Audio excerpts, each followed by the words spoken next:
Welcome to your Daily Writing Habit, episode number 208.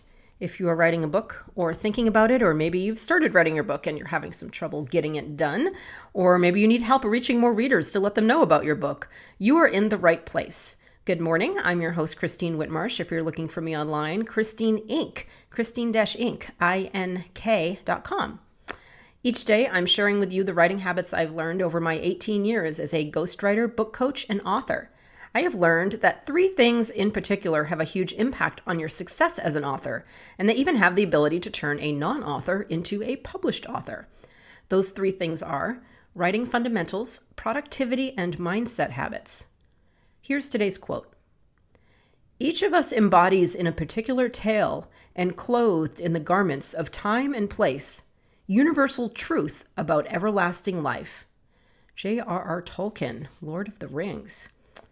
So yesterday and today also, I'm talking about how to build rapport with your readers, which the easiest way to say that is how to keep your readers' attention from the moment they open the book to the moment they close it, to the point where they actually want to talk about your book to their friends. We all see the social media threads all the time. I see them anyway. Maybe I think I get tagged in them all the time.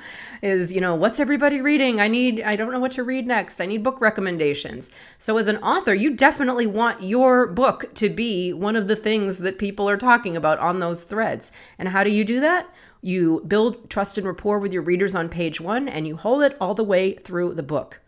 So I'm talking about strategies for doing that. So be sure you tune in to yesterday's episode number 207 if you're looking it up after the fact, so you can get the first set of strategies. But I'm talking now about universal truths. Now, universal truths are those things that we can all relate to as human beings because they apply to all of us, or I guess maybe technically 99.9999% of us on the planet.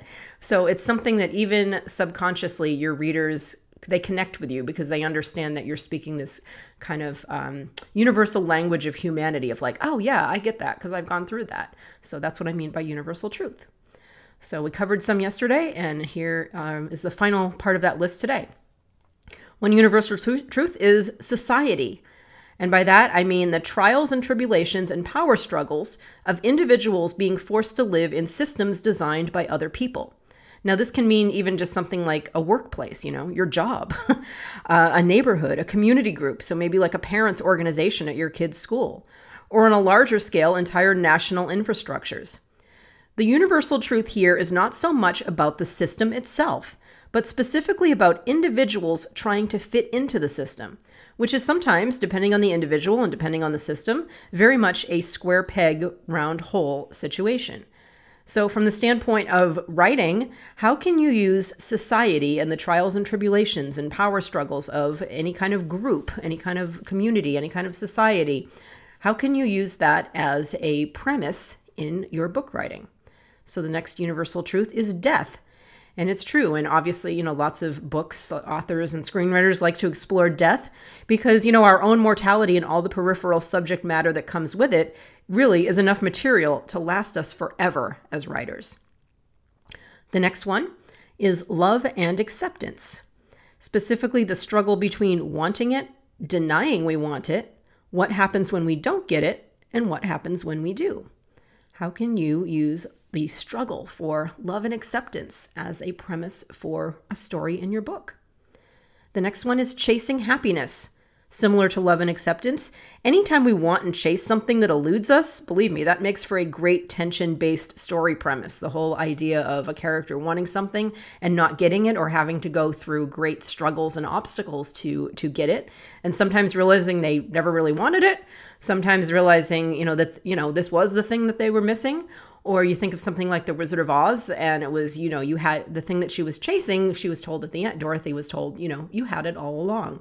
So the chase for something that you believe you want, that's a great premise for a story. The next one is mental chatter. Especially as women, we get this. All the struggles that come with the elusive state of quote unquote being present and blocking out all the negative self-talk. Now, for nonfiction authors, how has mental chatter played a role in your life? Because as a nonfiction author, remember, you're the main character, you're the protagonist, you're the narrator of your book, whether it's a memoir, a business book, a self-help book. You are the main character, so it's important to know, how has mental chatter played a role in your life? How have limiting beliefs, positive and negative beliefs, how have they balanced out? What kind of things have they led to in your life? For fiction authors, what sort of mental chatter do your characters experience, and how does it affect their choices?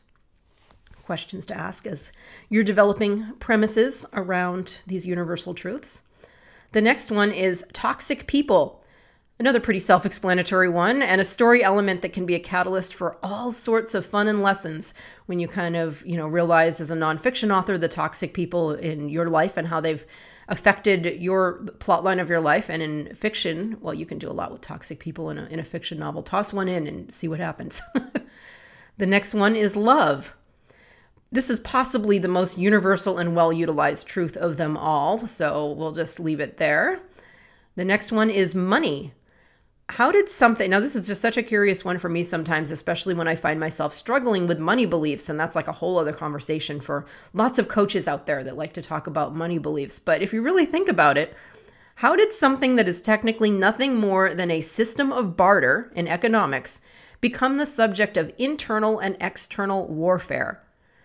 So somehow economic barter has invaded philosophy, religion, mindset, and so much more. So therefore, money is always a great source of friction for a story. The next one, betrayal. Another self-explanatory one, another timeless scene trigger. And change, finally. The final universal truth is change, because that is the one constant in life. Whether we like it or not, change and uncertainty. I guarantee that almost every event of significance in your life story had something to do with change, and usually one that you did not see coming and maybe one that you didn't want. Every one of your readers can relate to change because every one of them has experienced it on some level. So I hope you enjoyed these universal truths, and they give you lots of writing ideas to write scenes based on them in yesterday's episode and today, so episode 207 and today's. And I hope they help you. And be sure and tune in for tomorrow's episode. So tomorrow, Wednesday, November 6th, oh my gosh, such a special episode. A longtime friend of mine, Rebecca Forrester, who also happens to be a USA Today and Amazon bestselling author. Many of you probably heard of the famous Josie Bates Witness series. That is Rebecca. And she has a new installment of the Witness series coming out December 1st. So she's going to talk about that. We've already recorded this. So like the conversation with Rebecca, I've been telling people I'm so excited. I've never heard so much packed in a 30-minute interview in my entire life. So many nuggets. I mean, you guys, she's been a professional author for 30 years in publishing and self-publishing. So she knows just a heck of a lot. And she just shared it all in 30 minutes. So you definitely want to tune in tomorrow. That is Wednesday, November 6th, episode 209, to hear my interview with Rebecca. I'm getting chills just thinking about it, honestly. Something for everybody. People thinking about being an author, first-time authors, or even professional veteran authors. She dishes it all. Thank you for joining me here on Your Daily Writing Habit, where I'm helping you write and finish writing an awesome book. And be sure and drop by my Inc. Authors group on Facebook and also on LinkedIn now for motivation, accountability, book writing, publishing resources, and more. And if you know someone who wants to write a book, please let them know about my show. I'd appreciate it. Until tomorrow, happy writing.